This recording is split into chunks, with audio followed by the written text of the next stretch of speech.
देखिए, कल ही मैंने ये वीडियो बनाई थी, what can a civil servant do when state government and central government are fighting.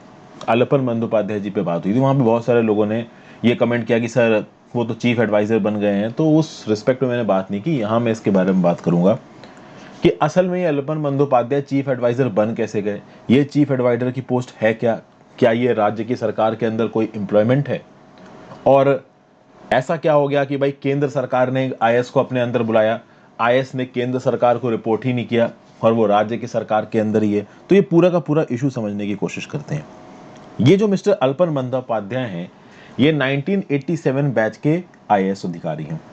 और मैं आपको बता दूं, 31 मई इनका लास्ट दिन था, चूंकि एक आईएएस ऑफिसर की जो रिटायरमेंट एज होती है वो होती है 60 साल। तो अभी 31 मई 2021 को ये रिटायर हो रहे थे, तो with effect from Tuesday retired थे। लेकिन चूंकि उन्होंने कोविड-19 के पैंडेमिक को लेकर इतना अच्छा काम किया था, तो वेस्ट बंगाल की जो राज्य सरकार थी ना, इसने पहले ही केंद्र की सरकार से परमिशन मांगी थी कि भैया 3 महीने का एक्सटेंशन दिया जाए, किसको, अलपन बंदोपाध्याय जी को। अलपन बंदोपाध्याय जी ने कोविड-19 के पैंडेमिक में भी अच्छा काम किया, प्लस इनकी वेस्ट बंगाल की जो सरकार है इसके साथ बनती भी बहुत अच्छी है। और आपको पता है कि ये जो सिविल सर्वेंट्स का रिक्रूटमेंट होता है, आईएएस आईपीएस का रिक्रूटमेंट होता है, ये डीओपीटी करती है, department of personal and training. और ऑब्वियस ही बात है, अगर रिटायरमेंट के बाद का एक्सटेंशन मांगा जा रहा है तो राज्य की सरकार रिक्वेस्ट करेगी, वो रिक्वेस्ट डीओपीटी के पास जाएगी, डीओपीटी मिनिस्ट्री ऑफ पर्सनल के अंदर आता है, और मिनिस्ट्री ऑफ पर्सनल तो प्राइम मिनिस्टर के पास है। तो नॉर्मल कर केसेस में ये जो एक्सटेंशन है रिटायरमेंट के बाद का, ये 2 महीने 3 महीने ज्यादा ज्यादा 6 महीने के लिए मांगा जाता है, और ये एक्सटेंशन दे दिया जाता है। चूंकि मैं आपको बता दूं, देखिए सरकारें, केंद्र सरकार और राज्य की सरकार, ये बड़े मुद्दों पे उलझती हैं, ये कभी आईएएस या आईपीएस के ट्रांसफर के मुद्दों पे नहीं उलझती हैं। इस लेवल के लोगों के लिए, यानी मोदी जी हो गए, ये ममता बनर्जी जी हो गई, इस लेवल के लोगों के लिए आईएएस आईपीएस की पोस्टिंग छोटी बात है। कल की डेट में आप आईएएस बन जाओगे, सीनियर आईएएस ऑफिसर हो गए, किसी स्टेट के कैडर में 58 ईयर्स के हो गए, तो आप लोग क्या सोचोगे? आप लोग का एम ये होगा कि अरे भाई मेरा बैचमेट ना बन जाए चीफ सेक्रेटरी, मैं चीफ सेक्रेटरी बन जाऊं, किसी भी स्टेट में आप पोस्टेड होगे, आप इस तरीके से सोचोगे। लेकिन इन लोग के लेवल पे अभी आईएएस ऑफिसर्स की पोस्टिंग को लेकर लड़ाई नहीं होती, लेकिन यहाँ पे अलपन बंदोपाध्याय की पोस्टिंग को लेकर लड़ाई हो रही है। तो पहले तो केंद्र सरकार ने ये जो रिक्वेस्ट थी आपकी वेस्ट बंगाल की सरकार की कि अलपन बंदोपाध्याय को 3 महीने का एक्सटेंशन दे दो, तो 3 महीने का एक्सटेंशन दे दिया। तो कुल मिला के 31 मई यानी कि मंडे को, अभी 2021 को, अलपन बंदोपाध्याय जी को रिटायर हो जाना था, लेकिन 3 महीने का एक्सटेंशन मिला हुआ था टेक्निकली। और उसके बीच में हो गई है घटना। घटना ये हो गई कि पश्चिम, ये जो मिदनापुर डिस्ट्रिक्ट है, यहाँ पे प्रधानमंत्री मोदी जी विजिट पे आए थे, और इस विजिट के दौरान ममता बनर्जी जी वहां पे गई, केवल 15 मिनट उनसे मिली, पूरी बातचीत नहीं करी और जल्दी वापस आ गई। जल्दी इसलिए वापस आ गई क्योंकि ममता बनर्जी जी का ये बोलना था कि अपोजिशन के मेंबर वहां क्यों बैठे हैं भाई। ये कलाईकुंडा एयरबेस पे ये मीटिंग हुई थी प्राइम मिनिस्टर की ममता बनर्जी जी के साथ। तो उसके बाद हुआ ये कि प्राइम मिनिस्टर और शायद केंद्र की सरकार बहुत नाराज हो गई, तो उन्होंने क्या किया कि अलपन बंदोपाध्याय को केंद्र में बुला लिया। अब समझिए, वैसे तो टेक्निकली 31 मई 2021 को अलपन बंदोपाध्याय रिटायर हो रहे थे, लेकिन उनका जो 3 महीने का एक्सटेंशन था, उस 3 महीने के एक्सटेंशन के हिसाब से उनको परमिशन मिली हुई थी आगे। लेकिन अब ये 3 महीने सर्व कहां करेंगे? तो वैसे तो चीफ सेक्रेटरी थे, केंद्र सरकार ने बोला तुरंत नॉर्थ ब्लॉक दिल्ली रिपोर्ट करो। अब फंस गए। केंद्र सरकार ने अलपन बंदोपाध्याय को लेटर भेजा, अलपन बंदोपाध्याय को लेटर मिल गया। लेकिन अब देखिए ममता बनर्जी जी यहाँ पे क्या बोल रही है। ममता बनर्जी जी बोल रही हैं कि मैंने ऑलरेडी केंद्र सरकार को एक लेटर भेजा है कि इनके दिल्ली बुलाने वाले डिसीजन को कैंसिल करिए और इनको चीफ सेक्रेटरी बने रहने दीजिए। तो ममता बनर्जी जी बोल रही हैं कि केंद्र वाला लेटर इनको मिल गया है, अलपन बंदोपाध्याय को, यानी फॉर्मर चीफ सेक्रेटरी को, क्योंकि अभी केंद्र सरकार ने बुला लिया तो वहां के चीफ सेक्रेटरी ये रहे नहीं, ठीक है। लेकिन ममता बनर्जी जी का बोलना है कि मैंने जो लेटर भेजा है केंद्र सरकार को, उसका तो कोई जवाब आया ही नहीं है, और ये जो ऑफिसर है, ये जो चीफ सेक्रेटरी है, ये मेरे अंदर काम कर रहा था, तो मेरे बोले बिना ये रिलीव होकर यहां से जा ही नहीं सकता। ममता बनर्जी यहां पे अड़ गई हैं कि अलपन बंदोपाध्याय यहां से केंद्र सरकार में नहीं जाएगा। केंद्र सरकार अलपन बंदोपाध्याय से बोल रही है कि तुरंत नॉर्थ ब्लॉक में रिपोर्ट करो। अब बीच में अलपन बंदोपाध्याय फंस गए। अलपन बंदोपाध्याय ने बोला है कि मुझे 3 महीने का एक्सटेंशन नहीं चाहिए, तुम आप एक काम करो, मुझे 31 मई 2021 को रिटायर कर दो। अब मतलब कहानी में ट्विस्ट आ गया। पहले क्या था कि 3 महीने का एक्सटेंशन मिल गया था, एज चीफ सेक्रेटरी काम करना था। अब केंद्र सरकार ने बुला लिया तो चीफ सेक्रेटरी तो रह नहीं सकते, तो अल्पन बंदोपाध्याय ने बोला एक काम करो, आप मुझे 31 मई 2021 को रिटायर कर दो। अब प्रॉब्लम हो गई, प्रॉब्लम ये हो गई है कि 3 महीने का एक्सटेंशन इनको मिल चुका है, वो एक्सटेंशन डीओपीटी से अप्रूव हो चुका है, तो ऑफिशियली 3 महीने ये भी और सरकारी नौकर हैं, और सरकारी नौकर होने की वजह से इनको केंद्र सरकार ने बुलाया है, तो इनको नियम कानून के हिसाब से जाना चाहिए।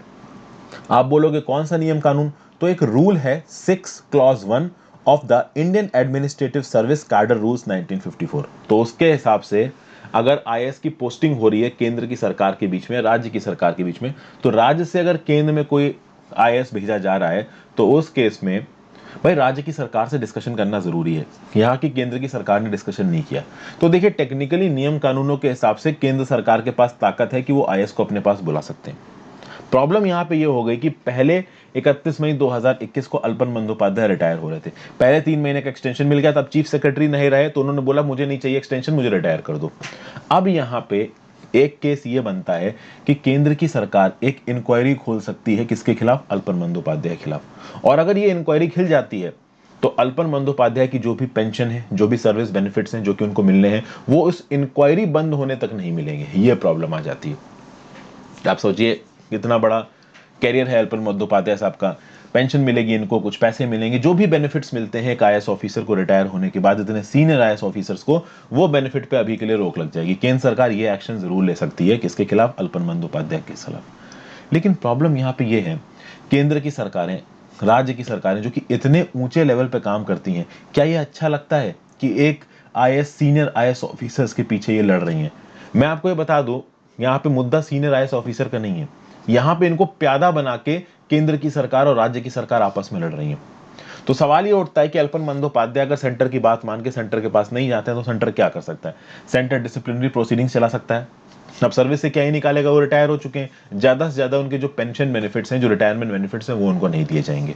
लेकिन अगर वो नहीं दिए जाएंगे तो ऐसे केसेस में अल्पन बंदोपाध्याय के पास एक ऑप्शन है कि वो हाई कोर्ट जा सकते हैं, सुप्रीम कोर्ट जा सकते हैं और एक लीगल बैटल लड़ सकते हैं। और बात यहाँ पे ये है कि अल्पन बंदोपाध्याय कोई छोटे मोटे आदमी नहीं है, ऊपर से ममता बनर्जी जी का हाथ है सर पे, तो इस लेवल पे जब कोई आदमी होता है ना, तो पेंशन बेनिफिट्स कितने होंगे, 3 करोड़, 4 करोड़, 7-8 करोड़, 10 करोड़। और आप ममता बनर्जी जी के बिल्कुल ही खासम खास हो तो 8-10 करोड़ तो वैसे ही चिल्लर हो जाते हैं यहाँ पे। आप मेरा पॉइंट समझ रहे हो ना? तो पेंशन बेनिफिट्स, अब देखिए नॉर्थ ब्लॉक चले जाते तो ऑब्वियस ही बात है। अब देखिए अल्पन बंदोपाध्याय जी के पास यहाँ दो ऑप्शन है, या तो वो केंद्र सरकार की बात माने या राज्य सरकार की बात माने। ऑब्वियस ही बात है वो जिस पोजीशन में है वो राज्य सरकार की बात मानेंगे।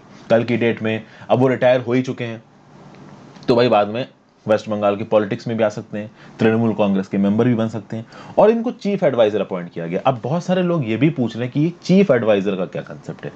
देखिए समझिए, अगर एक पर्टिकुलर पर्सन टेक्निकली रिजाइन करके नौकरी से निकल चुका है, सुपर एनुएट हो चुका है, तो फिर उसको राज्य की सरकार अपने पास किसी भी कैपेसिटी में रख सकती है। मैं आपको बताता हूं, राज्य की सरकार और केंद्र की सरकार, बहुत सारे मिनिस्टर्स, बहुत सारी पार्लियामेंट्री कमिटीज कभी कभी एडवाइजर्स अपॉइंट करती हैं। ये एडवाइजर्स किसी फील्ड के स्पेसिफिक, आप कह सकते हो, ना टेक्निकल एक्सपर्ट हो सकते हैं, किसी एक फील्ड में बेसिकली हो सकता है वो माहिर रहे हो। तो एक माहिर आदमी को, एक एक्सपर्ट आदमी को किसी एक पर्टिकुलर इशू के रिस्पेक्ट में कोई भी सरकार, चाहे केंद्र की सरकार चाहे राज्य की सरकार, हायर करके अपने पास रख सकती है, उससे एडवाइस ले सकती है।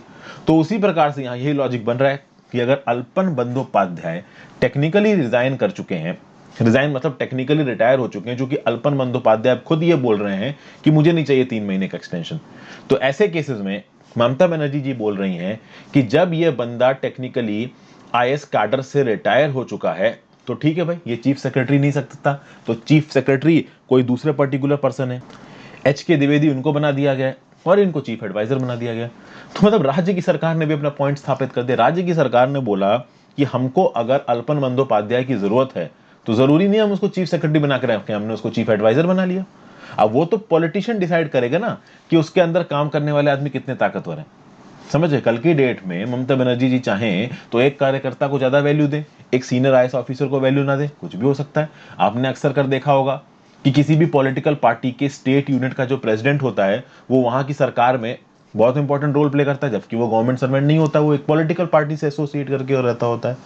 तो यहाँ पे चीफ सेक्रेटरी के पोस्ट पे किसी और पर्टिकुलर पर्सन को बैठा दिया है टेक्निकली ये मान लिया गया है कि अल्पन बंदोपाध्याय रिटायर हो चुके हैं, उन्होंने 3 महीने का एक्सटेंशन नहीं लिया है और उनको चीफ एडवाइजर बना लिया प्राइवेट कैपेसिटी में वेस्ट बंगाल की सरकार ने। और वेस्ट बंगाल की सरकार प्राइवेट कैपेसिटी में अपने अच्छी एडमिनिस्ट्रेशन के लिए किसी को भी चीफ एडवाइजर बना सकती है, कोई उनको रोक नहीं सकता। तो ऐसे केसेस में अब केंद्र सरकार के पास केवल एक ही ऑप्शन रह जाता है कि वो अल्पन बंदोपाध्याय के अगेंस्ट डिसिप्लिनरी प्रोसीडिंग्स कर सकते हैं, बट वो सही नहीं है करना। इतने हाई लेवल के लोगों के लिए, केंद्र सरकार के लिए एक सिविल सर्वेंट से बदला निकालना वो सही नहीं रहेगा। और ऑब्वियस सी बात है, अगर कुछ ऐसा करता भी है केंद्र सरकार तो उस केस में फिर जुडिशरी में जाएंगे, कलकत्ता हाई कोर्ट में जाएंगे, सुप्रीम कोर्ट में जाएंगे अल्पन बंदोपाध्याय, तो फिर वो प्रॉब्लमैटिक है। फिर एक दूसरे को पर इल्जाम लगाना, पावर गेम्स खेलना, तो ये यहाँ पे हो रहा है। आई होप आपको समझ में आ गया हो। अच्छा लगा हो तो वीडियो को लाइक करिएगा। डेली की बेसिस पे करंट अफेयर्स और एडिटोरियल्स अपलोड हो रहे हैं वेबसाइट पे दोस्तों, उनके लिंक चाहिए तो आप टेलीग्राम ग्रुप ज्वाइन कर लो। टेलीग्राम का लिंक नीचे डिस्क्रिप्शन बॉक्स में दिया हुआ है, आप सीधे सीधे वेबसाइट पे जाके भी उनको पढ़ सकते हैं। जैसे कि आप अगर वेबसाइट पे जाओगे तो सबसे पहला ये wheat procurement at all time high, फिर आपको 3 जून का द हिंदू का editorial gist, model tenancy act, liberalised vaccination policy, Telangana formation day 2 June, all about sedition law section 124 से क्या है, एनएचआरसी की एडवाइजरी और तरुण तेजपाल रेप केस, इनके बारे में डिटेल्ड आर्टिकल्स मिले हुए हैं। ये आर्टिकल्स काफ़ी मेहनत से मैंने प्रिपेयर करवाए हैं, तो आप इनको पढ़िए और बताइए कि आपको आर्टिकल्स कैसे लग रहे हैं।